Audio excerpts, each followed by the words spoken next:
प्रतिनिधि सदस्य हूं और ज्ञान और प्रबोधन की धरती मगध में आप सभी का स्वागत। साधना, सतर्कता, सचेतता, सजगता, अध्यात्म, जागरूकता, कुशलता, ज्ञान और प्रबोधन की धरती रही है मगध। जब तूफान हो तो खिड़की को बंद कर देना चाहिए, अब जब गर्मी और उमस हो तो खिड़कियां खोलनी चाहिए। ये ज्ञान मगध के लोगों को है। मगध की जनता इतनी जागृत है कि वो इच्छा अनुसार अपनी खिड़कियों को खोलने और बंद करने की योग्यता रखती है। यही कारण है जब भारत महाद्वीप में 16 जनपद हुआ करते थे, मगध एक जनपद था जो सबसे शक्तिशाली था उस समय। 325 वर्ष ईसा पूर्व जब मगध की बात आती है तब अनायास ही 544 वर्ष पूर्व मगध साम्राज्य के संस्थापक बिंबिसार से होते हुए नंदवंश, चंद्रगुप्त, सम्राट अशोक की छवि मस्तिष्क में उभर आती है। साथ ही चाणक्य की भी छवि सामने आती है। यह काल मगध का स्वर्णिम काल था। वर्तमान की बात करते हैं। सर जॉर्ज अब्राहम ग्रियर्सन ने 1928 में एक सर्वे कराया जिसमें मगही बोलने वालों की संख्या 65,04,817 थी। आज 2001 में जब जनगणना हुई तो मगही बोलने वालों की संख्या 1,30,00,000 थी और आज के तारीख में मगही बोलने वालों की संख्या 1,40,00,000 है। ये संख्या ज्यादा है, लेकिन आंचलिक भाषाओं का जो लोप हो रहा है उसका यह परिणाम है कि वो रिफ्लेक्ट नहीं कर रहा है। जब भारत के निर्माण में मगध के योगदान की बात करते हैं तो किस योगदान की बात करें हम? भारत के निर्माण में मगध का पूर्ण योगदान रहा है, वो चाहे राजनीतिक हो, सामाजिक हो, आर्थिक हो या सांस्कृतिक हो या साहित्यिक हो। ये साहित्यिक संसद लगा हुआ है तो मुझे लगता है मुझे मगध का साहित्यिक योगदान पर ही बात करनी चाहिए। क्या बोलते हैं आप लोग?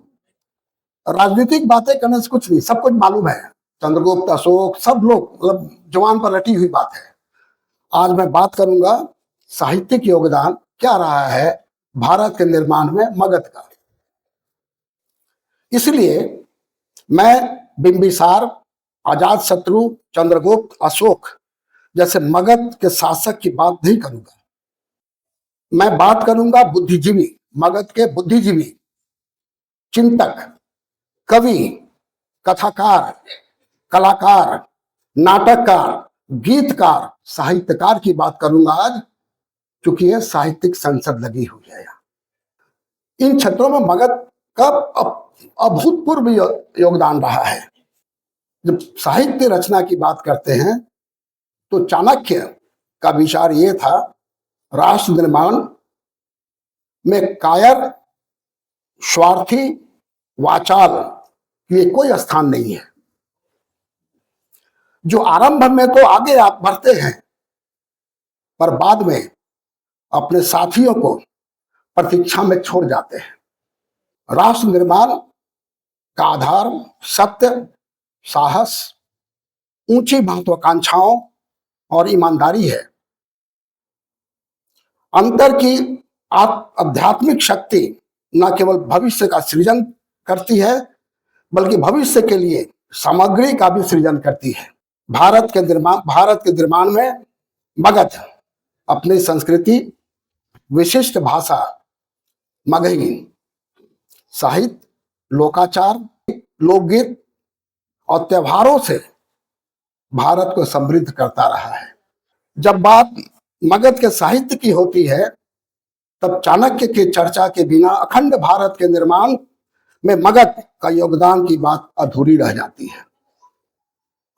अखंड भारत के निर्माण में चाणक्य के नाम से विख्यात महाविद्वान कौटिल्य अथवा विष्णुगुप्त ने अर्थशास्त्र, राजनीति और प्रशासन को समझने के लिए उस काल में कई महत्वपूर्ण साहित्य का सृजन किया।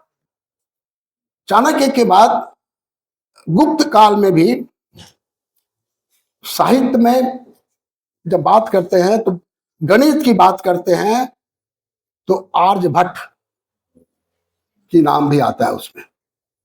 महाकाव्य, मेघदूत, रघुवंश, कुमार संभव जैसे काव्य, अभिज्ञान शकुंतलम, मुद्रा राक्षस, देवी चंद्रगुप्त जैसे नाटक साहित्य भी मिले हैं। इसी समय नालंदा जैसे विश्वविद्यालय भी मगध का ही देन है।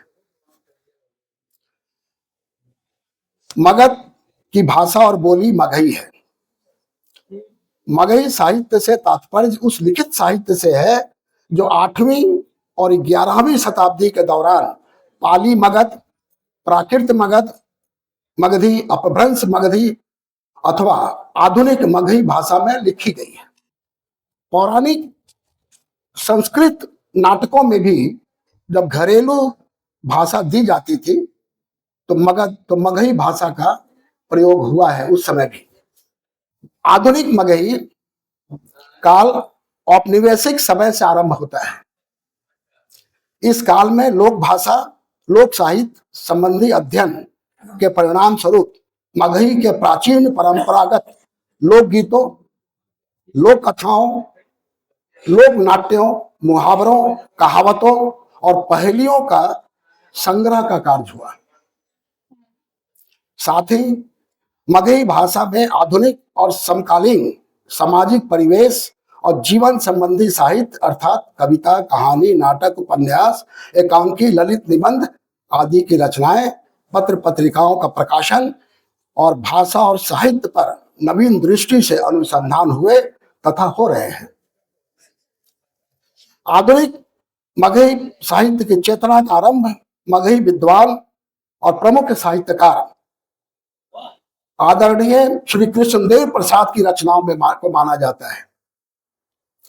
आधुनिक मगही साहित्य को विविध विधाओं के जरिए कवियों, लेखकों, नाटककारों, कहानीकारों, निबंधकारों ने समृद्ध किया। इतनी पुरानी और नई पीढ़ी दोनों साहित्य कर्मी समान रूप से मगही में सृजनरत हैं। ऐसे ही मगही साहित्यकारों में जयनाथपति, श्रीकांत शास्त्री, कृष्णदेव प्रसाद, राम नरेश पाठक, जयराम सिंह, रामनंदन, मृत्युंजय मिश्र करुणेश जो अभी है कंकरबाग में रहते हैं पटना में, आदि जी, रत्नाकर सर, हाँ रत्नाकर सर, तो ऐसे लोगों का नाम प्रमुख है। ब्रिटिश काल में जब हम आजादी की लड़ाई लड़ रहे थे तो मगही में बहुत सारे कहावतें, बहुत सारे कविताएं लिखी गई जो हमको एक रास्ता दिखा रहे थे। मगही साहित्यकार की बात करते हैं तो 1942 में तारापुर एकमात्र जगह था जहां 15 दिनों तक ब्रिटिश हुकूमत नहीं थी। भारत का स्वतंत्र साम्राज्य था। उस समय तत्कालीन ब्रिटिश प्रधानमंत्री चर्चिल आग बबूला हो गया। पूछा, बोला कि वेयर इज तारापुर, और इसका अब तक दुनिया के नक्शे से नामो निशान क्यों नहीं मिटाया गया। स्वाधीनता आंदोलन को जन जन तक पहुंचाने में मगध के साहित्यकारों का अद्भुत योगदान रहा है। इन्हीं दिनों एक साहित्यकार जयनाथपति जी का जो नाम है वो मगही भाषा के उपन्यास, भारतीय इतिहास, संस्कृति के प्रमुख विद्वान थे। वो रात में हाथ से अखबार लिखते थे। वो साहित्यकार हाथ से लिखते थे अखबार, और सुबह वो और उनकी धर्मपत्नी अगल बगल के इलाकों में जाकर वो समाचार पत्र का वितरण करते थे और लोगों में भावना को जागृत करते थे। ये साहित्य का योगदान है, मगध का योगदान है ये। जी जी जी, हाँ, उनका उनका भी है आगे से नंबर। जयपति जगन्नाथ पति ने 1927 के अंत में मगही भाषा के पहले उपन्यास सुनीता की रचना की, जो 1928 में प्रकाशित हुई। इस उपन्यास की समीक्षा सुप्रसिद्ध भाषा में अप्रैल 1928 के अंक में छापी थी। हालांकि यह मगही का पहला उपन्यास अब उपलब्ध नहीं है। अच्छा है। 1928 में ही दूसरा मगही उपन्यास फूल बहादुर की प्रति अभी भी सुरक्षित है। इसके बाद तीसरा उपन्यास गहन गीत छपा। तो ऐसे बड़ी कभी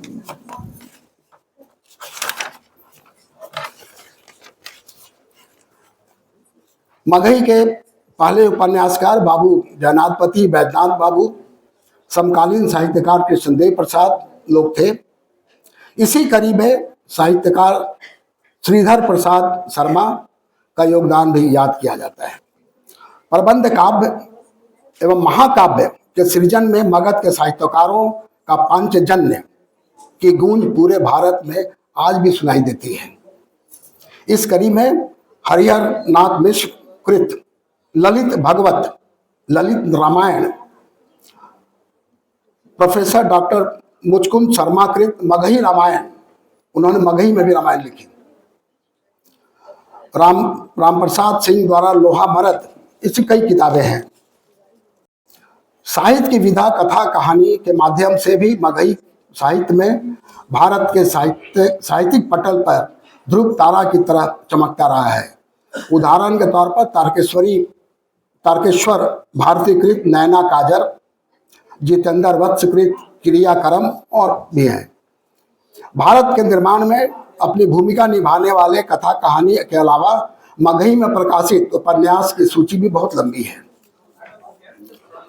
एकांकी नाटक भी है। जब राष्ट्र निर्माण की जब बात बुद्धिजीवी, चिंतक, साहित्यकार, पत्रकार की हो तो मगध क्षेत्र से प्रकाशित अनेक पत्र पत्रिकाओं की सूची में 1980 में अखौरी शिवनंदन प्रसाद द्वारा प्रकाशित समाचार पत्र मगध समाचार से आरंभ होकर 2017 में उदय शंकर शर्मा द्वारा प्रकाशित मगही मंजूषा तक की सूची काफी लंबी है। विभिन्न धार्मिक सामाजिक अवसरों पर गाए जाने वाले लोकगीत, लोक नृत्य जैसे फाग, चैता, झूमर, झिझिया, सोहर, धोबिया नृत्य, कारिया, सुमंगली, झरनी, जट जाटिन, डोमकच आदि मगध की विशिष्टता रही है। इसी क्रम में विंध्यवासिनी देवी का छठ का गीत, केलवा के पतवा पे उगेलन सूरज मल झाके झूके, ये गीत मगही की है और विंध्यवासिनी देवी ने इसको गाया है। पूरे भारत ही नहीं, विश्व के कई देशों में मगही भाषा ने धूम मचाई है। अब मैं कंक्लूड कर रहा हूं। जब भारत के निर्माण में मगध के योगदान की होती है बात, तब साहित्य के साथ साथ भारतीय सिनेमा पटल पर भी मगध की धमक दिखती है। साहित्य के साथ साथ सिनेमा जगत में भी मगध का महत्वपूर्ण योगदान रहा है। भारतीय सिनेमा जगत में बनाई गई फिल्म मगध की संस्कृति को दर्शाती है। उदाहरण के तौर पर देखें तो महान निर्देशक सत्यजीत रे के निर्देशन में बनी फिल्म अभिजन में अभिनेत्री वहीदा रहमान ने मगही में भी संवाद किए हैं। उस फिल्म में बिहार के सिनेमा की पहली ध्वनि फिल्म भैया थी, जो मगही भाषा में बनी थी। 1961 में रिलीज हुई, जिसके निर्देशक फनी मजुमदार थे। अन्य प्रसिद्ध फिल्मों में गिरीश रंजन द्वारा निर्देशित मोरे मन मितवा आदि थे। स्कूल्स में पेंटिंग और मुगलों के अंग्रेजों पेंटिंग में भी मगध का योगदान मिलता है। इन प्रभावों को अपनाने के साथ साथ स्कूल में अपनी स्थानीय विशेषताओं को भी विकसित किया गया है, जो इसे मगही को अद्वितीय बनाती है। इस स्कूल के प्रसिद्ध चित्रकार सेवक राम, हुलास लाल, जयराम दास और शिवदयाल लाल आदि हैं। भारत के निर्माण में मगध का योगदान को शब्दों में बांधना आसान नहीं है। हरि अनंत, हरि कथा अनंता, कितनी बात करूं मैं। धन्यवाद।